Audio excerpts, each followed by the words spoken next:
Magandang araw po. Narito na po ang magiging lagay ng panahon ngayong araw ng Biyernes, November 24, 2023.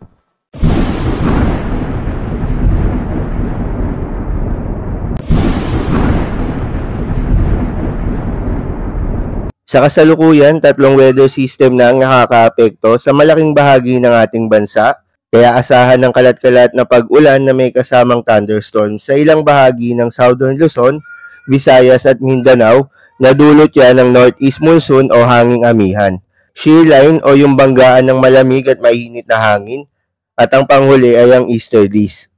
Sa ngayon, wala namang binabantayan na sama ng panahon, low pressure area o bagyo sa loob at labas ng Philippine Area of Responsibility na maaaring makaapekto sa ating bansa. Para sa mga lugar na apektado ng shear line at easterlies, makararanas ng maulap na kalangitan na may kalat-kalat na pag-ulan at thunderstorms ang Aurora, Quezon, Oriental Mindoro, Marinduque, Romblon, Bicol Region, Aklan, Capiz, Northern Samar, Eastern Samar, Dinagat Islands, Surigao del Norte, Surigao del Sur at Davao Oriental. Kaya naman pinag-iingat ang ating mga kababayan sa mga posibleng pagbaha o pagguho ng lupa dahil sa katamtaman hanggang sa kung minsan ay malakas na pag-ulan. Asahan naman ang maulap na kalangitan na may mahinang pag-ulan sa Cordillera Administrative Region, Cagayan kasama na ang Babuyan Islands, Isabela at Quirino, dulot naman yan ng northeast monsoon.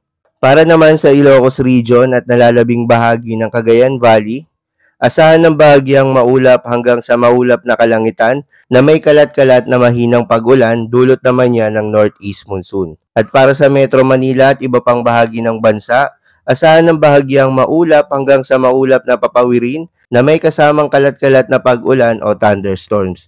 Dulot naman yan ng easterlies at localized thunderstorms. Kaya posible pa rin sa mga lugar na ito ang mga pagbaha o pagguho ng lupa during severe thunderstorms. Kaya iba yung pag-iingat po at sa mga kababayan natin na lalabas ng kanilang mga tahanan, ugaliin po na magdala lagi ng payong o kahit anong pananggalang sa ulan. Para naman sa lagay ng ating mga baybaying dagat, sa ngayon ay may nakataas na gale warning dahil sa muling paglakas ng hanging amihan.